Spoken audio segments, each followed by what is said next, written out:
What is going on, guys? Welcome back to the channel. If we have not yet met, my name is Johnny Nitafan, and in this podcast, we have I can't stop laughing because this is too funny. We have a top producer interview for you guys once again. We got Jeremy Hayes back again. Welcome to the podcast, man. It's good to talk to you again, man. It's been a long time. Been a long time. Dude, it's almost been a year, bro. So That's dude, true. wanted to bring you on because you were too nice to me, bro, and wished me happy birthday. And of course I had to use that time that maybe you answered my stuff that we can get you on. So appreciate the birthday present, dude.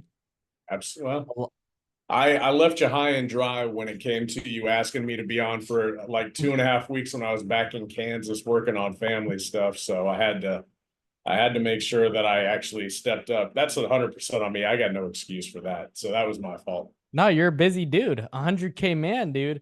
Um, bro, when was the first time you hit 100K? Like, did you actually mean to do it? Or was it kind of like was it intentional? Or was it like, I like I give I all the just credit to my kind of cigars happened. and my espresso.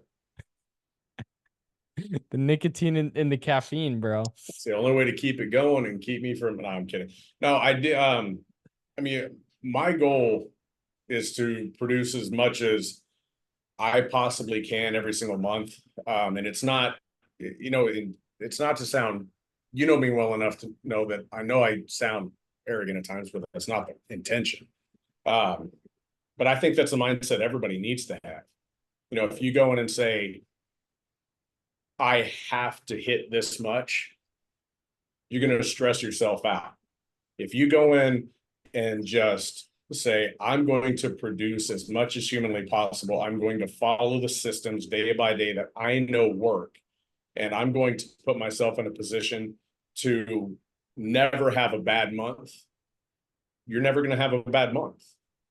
It's really that simple. And I try to keep things as simple as humanly possible with all that I do.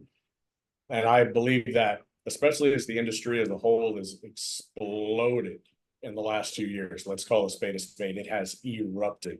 Yep. That we've gotten so caught up in techie things that we've lost a lot of the fundamentals Yeah. that actually make it work.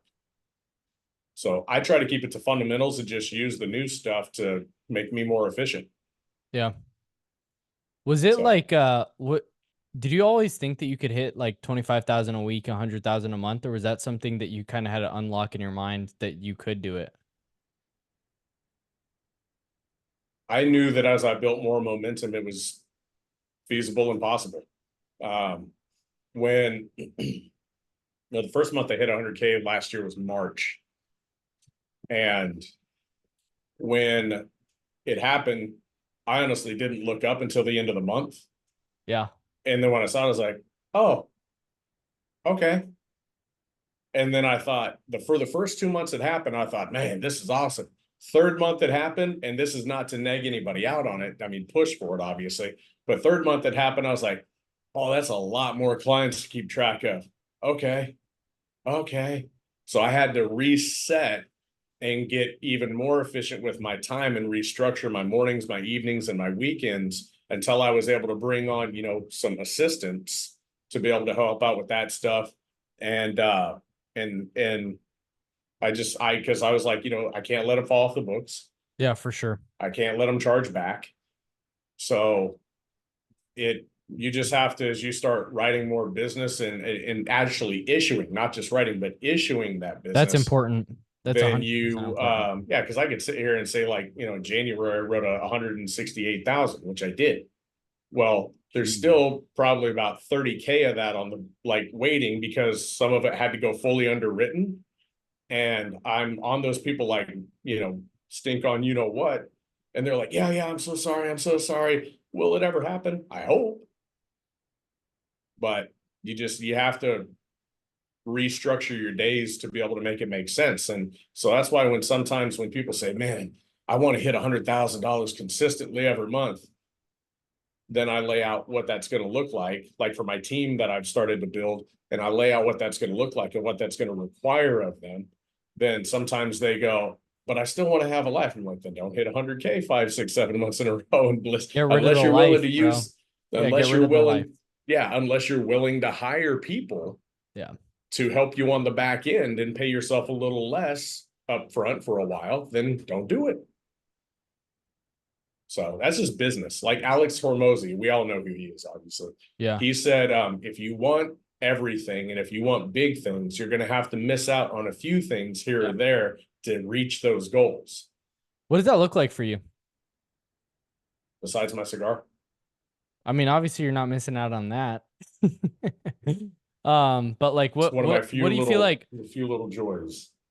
Yeah, dude, like because you obviously produce at a really high level. I guess like first of all, talk through your schedule. Like, are you working like every day, like 7 days a week?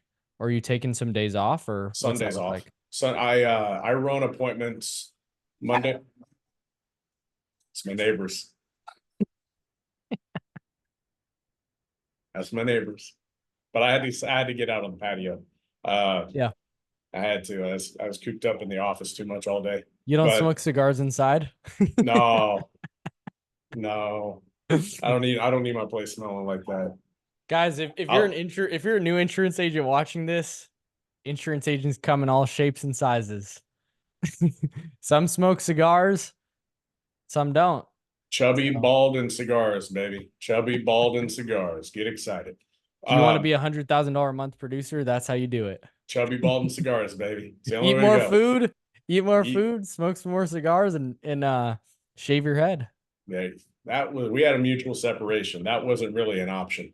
But anyway, but no, if you notice now, sidebar, I got a little more white here than I had last time we spoke. That's from building the team. That's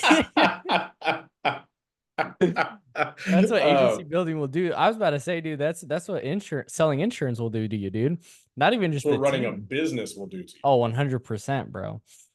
I'm just waiting for, not to show off the nice haircut, but like I'm waiting for Grace to come in, dude. I just turned 23. I'm like, shoot. We're not might having end that up conversation. But with it's Grace cool. Happy soon. birthday. Thanks, dude. No, my days I'm up by 4:45. And that's just, I had to train myself to that. I was always up by like 5:30, but I had to train myself for that. I actually do work out. I'm not gonna lie. I do work out. I just eat late way too often. So that's the problem. Cause I get, you've been there. You get into that tunnel vision mindset and then you look up, you're like, oh, it's 8:30. I've had like a cup of coffee today. And then you're starving. So that's Dude, what that's literally me right now. It's Like a challenge, man. I haven't eaten all day. That's why I got the protein bars, just a stack of them right here in the back. Oh, Quest, baby. The chocolate chip cookie dough. Oh, 100%, dude. Dude, they're the only ones that I don't want to sit there and just like cuss out the founder of freaking Quest bars for. But anyway, but no, I get up early and it's because I prep my day. Of course, I do as much as I can the night before, but it doesn't always work, especially when you're running one-on-ones with your agents, so you can help coach them. Either that's something that had to change so that I could prep for the day, and then I'm running appointments from like 8 a.m. to 7 p.m. Monday through Thursday. Friday and Saturday, I'm only running till 6. Sundays, nothing. Sunday is woos off for a little bit and then get ready for the week. Yeah. Okay. So, and in the evenings, I have 1 or 2 one-on-ones per night with some of the crew. And it's a lot of it is really just helping them understand, really learn underwriting, to be completely honest. Because if in this industry, if you learn the script and you learn underwriting, everything else is just numbers. I mean, when I say numbers, I'm talking like getting in front of as many people as possible. Yeah. If you learn the script, you learn underwriting, and you learn how to actually position yourself to help the client as well as yourself, everything else is just, you got to get in front of more people. Bro, you actually brought up a super interesting point. I haven't talked a ton about this like on the podcast, but underwriting's super important, dude. What are some common things that you're seeing as you're really like training agents to like medically underwrite well? Learning when and how to ask the right questions, and that just comes with time. Like I love my uplines because I work with multiple IMOs, and I love them to tears. But one, when I first got into this industry, was so insanely busy all the time. He would help me when he could. Another, he comes to me for questions now. Yeah, it makes And sense. that's not, I'm not saying that to brag. It's just funny. Because he grew up old school, like where we didn't have all the options we have now. So if somebody had, a stubbed toe, they had to go guaranteed issue. You know what I mean? Yeah. So that's so it's more learning, like when you get a yes on one specific type of condition, how to dig on that to find anything else underlying. Like one of my agents today, lady had diabetes, right? Most new agents would say, oh, okay, pills or insulin, and then just move on. Okay. She kept digging and she was texting me while we were going through this, texting me, asking questions and such. And I said, hey, ask her about neuropathy, ask her about nephropathy, ask her if she's taking these medications, and ask her about amputations. We get to the amputation part, and double amputee due to diabetic neuropathy and GI. complications and cellulitis, right? Yep. So with that being said, Tough. and she goes, that's why she got declined for the last three that we put her through. I said, yeah, because I was like, if those amputations were due to a disease, especially diabetes, Oh yeah. that's a massive flag for 90% of carriers. Yep. So those are the learning curves that you have to go through. And so I was like, screenshot this text conversation and take notes on it later. So because I was like, you need to have this in your repertoire so you understand how to go through it as you're asking questions to clients in the future. Yeah, obviously you're gonna get really good at this, like as you go. The more that you do it, the Mhm. better that you'll get. But like, how are you training on that? Are you just having them go through insurance toolkits and like just really like go through that, or is there more like an extensive type training that you're doing? No, we go through each condition. When I do my one-on-ones and team stuff, we go through each condition, and then I talk to them about different medications for it, so on and so forth, because I don't want them to be reliant on toolkits. Say, God forbid it ever gets shut down, your host. Yeah, So we true. do create, um, for like drop down spreadsheets and things like that. I'm always trying to create more Always stuff get a that makes it spreadsheet. streamlined as much as possible. Dude, if you saw my screens, you would lose your mind. One of my agents said, why do you have so many tabs open? And then I explained the reason for every single tab. And she goes, that would drive me crazy, but it all makes sense. And I was like, it's the reason they're all open. I have to clean my cache out halfway through the day and then at the end of the day. But so we go through step by step on each Yeah. condition, medications, the more common ones, because the biggest thing that a lot of new agents get hung up on is when they start telling stories and they hear the 1 in 1,000 type case. And then that's the one they want to research the living hell out of for the rest of their entire existence in this industry, right? I mean, I had to do that on purpose. You're welcome. But but that, I mean, it's a rabbit hole. And Yeah. people geek out on rabbit holes, but it's not the norm. Yep. 100%. So it's keeping them focused on the norm and not stuck on the negatives of the rabbit hole. Yeah. I'd say that's one of the biggest things out there, if I'm I being like real that. with you. That's really good. Um, so you just got a cheat sheet and pretty much like have them go through that, and do you have them do that before they get on the phones, or is it something that you're just kind of hand holding them throughout the first few times that they do it? Both. I want them to study it because I want to be able to quiz them. But at the same time, I want them to take it on the chin a little bit. That may sound, some people watching this may go, wow, that guy sounds like a prick. No, if you don't take your licks, you're not going to make it. Oh, for sure. I mean, like I'll be honest, okay? To end the month last week, right? And beginning of this week. Last week I blanked 2 days in a row. Zeros? Zeros 2 days in a row. Still Wow. ended the week on 23. Because if you keep going, the momentum catches up. That's just how it works. So yeah, but I blanked 2 days in a row. I mean, I was like, man, did people just hate gingers or something? Why the hell is nobody showing up? Yeah. You know, but that happens from time to time. You know, the more you stack it in your deck, it pays you back later on because you end up still doing well for that week. But Yeah. yeah, it still happens. And I'm What? saying that because when you were talking about 100K guy, 25K a week and all that, that I still blanked 2 days in a row and was still able to eke out, you know, like 104. Not So bad. Doesn't suck at all. no, but you have to have that mindset. You have to, dude. So so how many like different pieces of the because obviously like your biggest lever that you can pull is just selling more. And so you obviously got people on the front end and the back end helping you out. Like how many different people and what kind of different areas are you be like to be able to sell at this high of a clip? Are you like outsourcing in different parts? I have two dialers and a virtual assistant. I have to. Virtual the virtual assistant, like are you just pretty much like setting tasks for the next day and they're going in and updating sheets and calling carriers? She has a weekly set of tasks, day in and day out, that is already preset.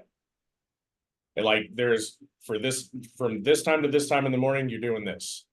The next step is this. The next step is this. So I mean, and it's every day. And I built it that way because I wanted to have my structure in place for how I ran my business before I ever brought an assistant on. So it Yeah. wasn't just throw it against the wall and see what sticks. I needed to have that in place so that as soon as I brought somebody on, I could just hand it over, turnkey, you know, spend some time on the weekends training up, pay a little extra because, hey, you know, I know this isn't normal business hours. So here you go. Thank you for doing it. This is why I need it. And then cut them loose. And yeah, I'll still get text messages or emails asking questions here and there. But for the most part, it's pretty simple. Once, I mean, if you have a day to Yeah. day game plan, then the only thing they need is sometimes they'll run into a scenario where they don't know exactly what form they need to have or where the form is. And that's on me for not having that prepared. But I'm not perfect by any stretch of the imagination. I just try to get a little better day by day. And yeah, she's a massive help. I mean, a massive help to get in touch with carriers, to stay on top of somebody who may have missed a premium. We've got other stuff on the back end set up for that too, but you're not getting those secrets. I love you, but I'm not sharing all that crap. Nope. No, nope, not happening, Johnny. I don't care if it's your birthday, but That's uh hilarious. No, that's good though. I like it. yeah, So you obviously come in and get that going, which is huge. I think one thing that I've learned a lot more as I've just understood business a lot more is that it's simple. It's really not. I think what I've realized is that this whole like the past 2.5 years, I always felt like there was like some magic sauce behind it. And like that there was some type of thing that other people knew that I didn't. And I think it's just so simple. It's just right in your face that it's like, dude, one, the biggest thing you could do is probably just spend more on ads if you're generating your own leads. The second thing you could do is like to be able to speak to more people. Second thing you could do is just talk to more people, obviously. yeah. And so you just have to identify what the bottleneck is of the business. And it's cool to see you really build things out. But like, where did you start? Like when you were looking at the business and you're like, dude, I really want to scale this thing. What were your first hires? Was it just an appointment setter and then you were doing admin work, or was it an admin person, then the setters? That's where I made my mistake. I'll be 100% honest about that. I should have hired an admin before I hired an appointment setter. And here's the reason. I already had my day-to-day structure for how I do the back office stuff. I Yeah. should have hired the admin first, just started, you know, working the same, but increasing my activity, Yeah.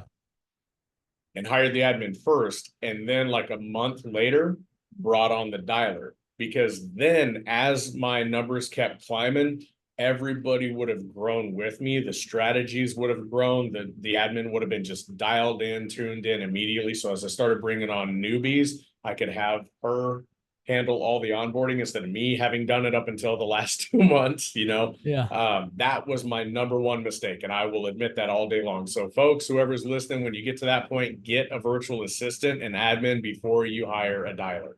When's that Period. point? Like when would you whatever say that point is? your budget can handle. Everybody's different, you know.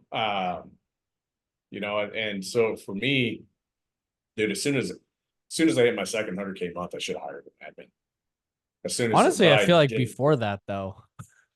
I hit it really fast. I don't know how else to say it. And that's not, I don't know how anybody watching this is going to think, man, that guy's a prick. I don't know how else to say it. You know me. I don't know. That's Yeah. the truth. Yeah, Um, he's just straight up, but he's got good so intentions for sure. yeah, it's not to make it sound like, oh, I'm the boss. No, I'm a chubby, bald ginger, for God's sake. But anyway, no, that was it after my second one. And because prior to, I'd only been in the industry for 7 months at that point. Yeah. And so when it hit, and I was like, I just was high on a hog. I wasn't even thinking about the back end stuff.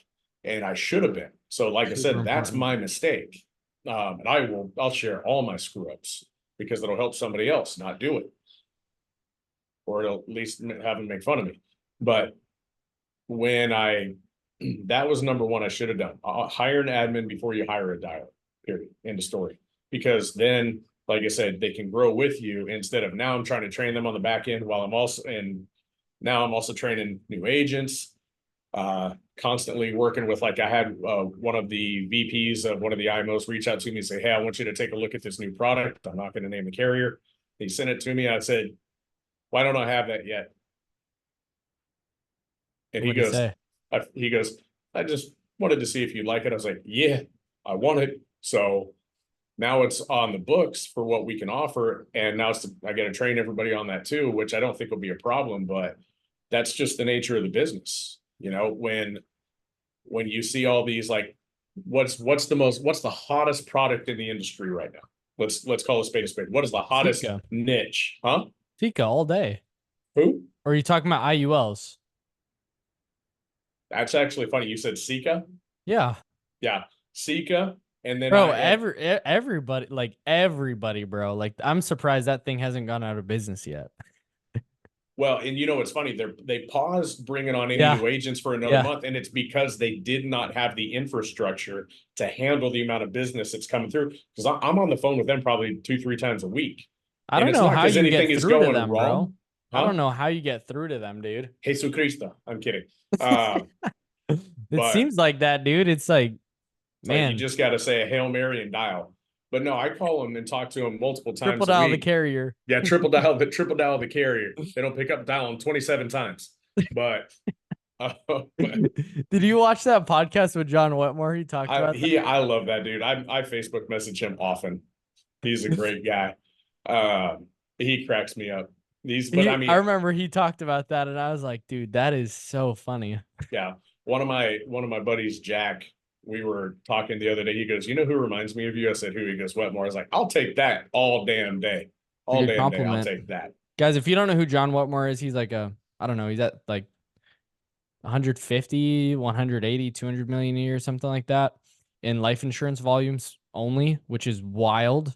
Yeah. Sold into Integrity, which is dope. So Yeah. he's a So good dude. he's just a good human being. He's just a good human being. But yeah, I talked to Sika multiple times, and it's because I want to know when they're going to let us start bringing on more people. But they just didn't have the digital infrastructure to handle the absolute flood that Dude, hit yeah. them. That's all it was. And they'll Yeah. build it, but I think they probably had a massive deer in the headlights moment, like, oh my God, you know? Dude, So, and we, 100%. But that's a really good lesson to learn though. For especially for agents like wanting to really grow and scale their business. Like it is a business at the end of the day. You can only grow to the constraint of the business. So I think finding the bottleneck of the business, once you alleviate that, you could just scale and then you're going to find a new bottleneck. So it's like usually either client success, and that's like just keeping people on the books, obviously. yeah, Or it's either client acquisition. And so those are like two of the biggest things. And then it really, like once you start doing that and opening those things up, that's really where it comes. Cause like you can either get more leads, get more sales calls, or retain more people at the yeah. end of the day. I mean, that's really what it comes True. down For to. your own personal book of business, it's 100% fact. And then back to the hottest thing out there, IULs, which is funny because I got to get my face out on social media more. It might scare people away. I don't care. But there's a joke about how I Or look. bring a bunch You're of welcome. people, bunch of people to you. You never know. Yeah, no, I know. I tell you a funny story, and this is purely just because it's you and me. I know this is going to be on YouTube. I don't care, but I've known you for so long. I don't care. I had and I had one of my people on the back end say, "You should definitely do more social media." And I said, "Why is that?" Your bedroom voice. I was like, "You don't ever say that to me again. Don't ever say that to me again." But you do. I was like, "Don't ever say I have a bedroom voice ever again." She was like, "Why?" I was like, "I don't want, no, that's just weird. Don't Yeah, say that that is to weird. me." It is, but it also made me laugh. Yeah. So, because I was like, yeah, that's just awkward. Don't ever say that. But you'll deal with that crap in the business. Yeah. So, So, and I dude, are only you gonna said that, keep like? Are you just gonna? Are you gonna like? Is your goal to really like grow the agency and not sell anymore? Or are you like wanting to like continuously hit $100,000 months on your personal? I'll slow down when it's applicable. It's not applicable yet. I mean, they're doing well, but it's not applicable yet. So, and it's just like you said, bottlenecks. Once it gets to a point that it's not possible to do to keep things growing, I won't do it again.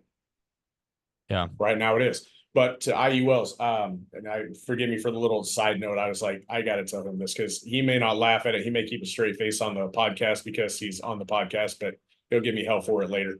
But IULs, like there were so many people out there on social media recently who in the last year were their face was everywhere talking about IULs.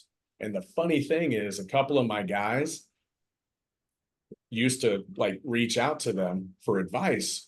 And I'm not going to name any names, of course. I was And about to then all ask this, who it was. I'm not going to do it. You know me better than that. Uh, eh.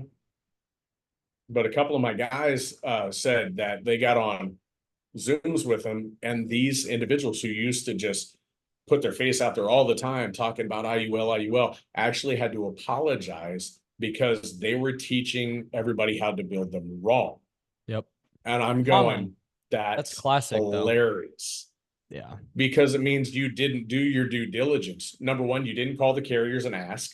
Number two, you weren't playing around with, the EAP and the illustrations on how to build it. You weren't looking up and researching what an IUL is supposed to be. Yep. And that is one of the biggest things out there that's why you get so many people in, like on my IUL campaigns that'll sit there and talk smack. And then I'll ask them, "Hey, why are you saying blah, blah, blah?" They'll be like, "Well, I've seen all this." I'm like, "I'd love to get on a call with you and show you the reality behind it." Some say yes, some tell me to kick rocks, whatever.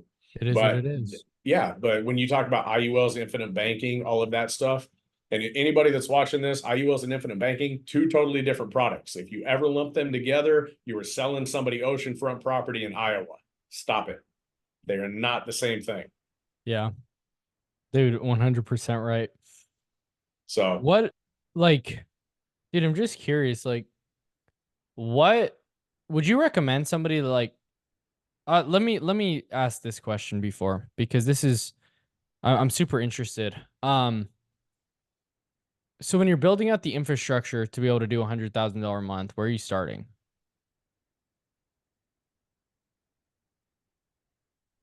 I honest to God, I didn't ever even think about it.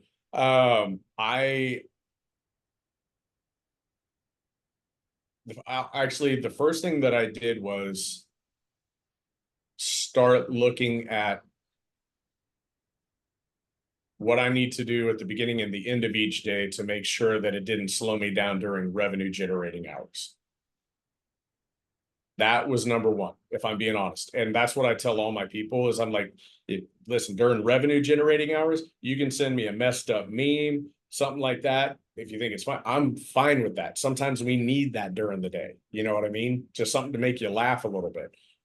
But outside of that, if it's not a revenue generating underwriting question, save anything else for before revenue generating hours and after revenue generating hours.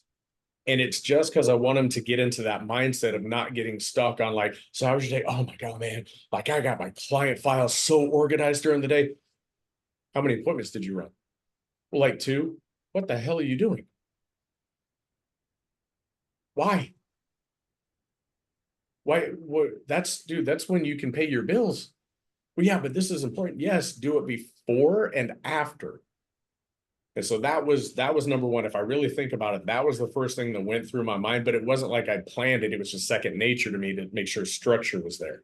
And then after that, it was how many appointments can I cram in during this time, knowing that in what we call telesales, which I hate that, but I just serving people. How many can I fit in there, knowing that 40 to 50% are going to no show me every day? How many are you running on a monthly basis? Oh, uh,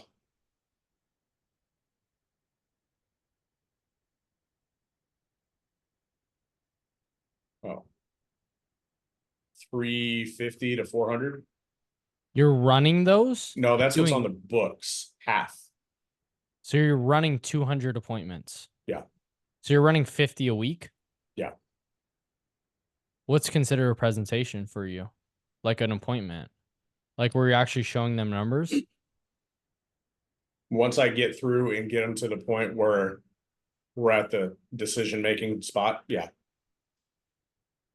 And I So shut up once I get to that point. yeah, 200 appointments, so 10 a day, right? Yeah, that actually show. Yeah, Yeah. so 10 a day that you're running. Yeah. And then you close half. 3 to 5, depending on the size. Because sometimes I end up having to reschedule. Like yesterday, I had one of my first appointments ended up being a husband, a wife, and their son. That was a 2.5 hour appointment. I had to reschedule 4 people. So that just happens at times. You know what I mean? Interesting. How much did you spend on ads? Per month, Yeah. about 10 to 11. Yeah, that makes sense. Yeah. So, and my people work the hell out of the leads. The one thing, and I'll be honest with you, the one thing that I need to get better at is getting back to, I used to be decent. I'll never say good, but I used to be decent at referrals. And then things just got so freaking busy that I dropped off on that. And now as I'm really trying to help, like build a team and get these guys and gals going, then that's something that I've realized I got to get better at this again, because as I start handing things off, a lot of my personal business is going to be coming from this again. So to your point, bottleneck, and then you just got to learn how to like find the new route that the water's running. Yeah. Honestly, that makes sense though, right? Because like so you're spending about $100 to present to somebody. Mm-hmm. So yeah. Yep. About $100 to present. And then 200-ish to acquire. Yeah, cost per acquisition is right around $200. Some months it's a lot lower, some months it's a little higher, but the average I'd say is probably 190 to 210 CPA. And that's just simplified issue, or is that like all life insurance? All of it. All of it. Because again, if you have like a much bigger case, like in February, I had a dude who he per month, and he had to go fully underwritten, so that's why it took so much longer coordinating it all. But he's putting in 5K a month into an IBC. So that took a while. Yeah. He's a young kid, but he also made a few mistakes, so he had to go fully underwritten. Gotcha. Yeah. As we kind of wrap up here, dude, what's your if somebody's like at the 20 to 40,000 a month mark and wanting to scale there, what would your advice be to be able to get there? Obviously, one, spend more. And I'm not saying that just to say that, because that's just the most fundamental thing is your ad spend has to go up. You have to get more swings at the plate, period. I definitely take a look at because I saw a guy post this on Facebook today, and he said, you should never pitch. You should never have to pitch. You should never have to convince. You should never have to persuade. And I'm going, I like that altruistic approach, but that's just not true. Because I've had people that'll sit there and literally work me while I'm also working them to see if what they're hearing from other people that they're talking to, because they're talking to multiple brokers, is on point, or if it's all BS and nonsense, and if I'm lying to them, etc. And so then I'll get them, like on a crank wheel or a Zoom, and break it all down. And that tends to seal the deal when they're finally comfortable. It's a trust factor. Yeah. So get better at spend more, get better at your medical underwriting. Those are number one and number two, because the better you are at those two, and keeping it simple when you're explaining the underwriting side to people. Do not try to impress them with how smart you are. Keep it simple. Yeah. Because if you cannot keep it coloring book, pop-up book, stupid simple, they're going to go somewhere else, because they're going to think you're trying to sell them a bill of goods. Yeah. Period. Dude, that's so good. So like those are number one and number two, because after that, then it's just a matter of, are you exhausting every contact? Yeah. I mean, that's literally it. Are you exhausting every contact? When you say that, so that's just working leads efficiently. Like one of the points you wanted me to talk about, when you say efficiently, like I had my dialers. One of them was, I'll be honest, was like they were sitting there putting certain things on the spreadsheet on the tracker. And I said, why is that row here? I won't tell you what it said, but I was like, why is this row even here? They're, well, I want to keep track of how many people said this. I was like, get rid of that thing. I don't even want that in your head. And it was just because it's a roadblock for them mentally. If they see that, I was like, delete that. I don't even want you thinking like that. Because and the only reason I say it is I've had people tell me, I'm not interested. 6 months later, I call them. They're like, hey, yeah, sorry about that. And it's just timing. Yep. It's just timing in their life. So yeah, that's good. Man, I just try to keep it as simple as I can. Yeah. I study all the time. I'm always researching new products. I'm always I'm watching your podcast. I'm watching Cody's. I'm watching podcasts all the time, because I'm not the smartest guy. You know that all too well. I believe that if you ever look at something and think you've got it figured out, somebody else is going to come in and take it from you. Yeah. 100%, dude. Where can people reach out to you, bro, and follow you, especially as you're growing on social media? That might be the worst thing you could do. No, I'm kidding. You can reach out to me. I'll give my number real quick. My number is 469-469-5581. That's not a joke. It's 469-469-5581. You can find me on Facebook, Jeremy Hayes. Very simple. You'll see this ugly mug. Instagram, same thing. I'm really not on the TikToker yet. I got to get better at that one, but it's just a matter of, like, I just haven't done it, if I'm being honest with you. That's where I'm falling short, is my online presence. And I will be 100% transparent. If my online presence was better, I have no idea what would happen. It may completely tank everything. It may make things explode, but yeah, but that's where I have fallen short the most, if I'm being completely honest with you. Yeah. So, dude, appreciate you coming on. Appreciate the birthday present. Guys, if you haven't already subscribed to the channel right now, comment down below what you guys are going to take from this video, actually implement into your life, because the most successful agents, they watch all these videos, but the most successful people go out and execute. So the question I have for you is, are you going to execute, or are you just going to be the one that just kind of thinks they're going to do all these things and make all these changes and actually don't? So go out and execute, take massive action, and keep it simple. We're going to say something? Johnny, last thing I was going to say, I didn't say this earlier. Whenever I have a no-show, I've already got a list of names next to me that I'm immediately starting to dial or handing off to my dialers now, because that helps me fill that time and not go start death scrolling on social media. Do not have gaps in your day. Do not have gaps unless you got to eat or go to the bathroom, but that's totally different. Do not have gaps in your day. But Johnny, it's always a good time to talk with you, man. I appreciate you for putting up with me. We'll say that on your show, for putting up with me on your show. But it's always good. I truly appreciate the opportunity because I honestly don't think I'm any different than anybody else. I just try to work harder. Yeah. Got to. Yes, sir. So It's always good when we link up, dude. absolutely. God bless you. Happy birthday. Appreciate you letting me bring the Stogue on the show. Of I course, needed it bro. today, man. Needed Yes, it. sir. All right. So We'll see you guys in the next one. take Peace. care.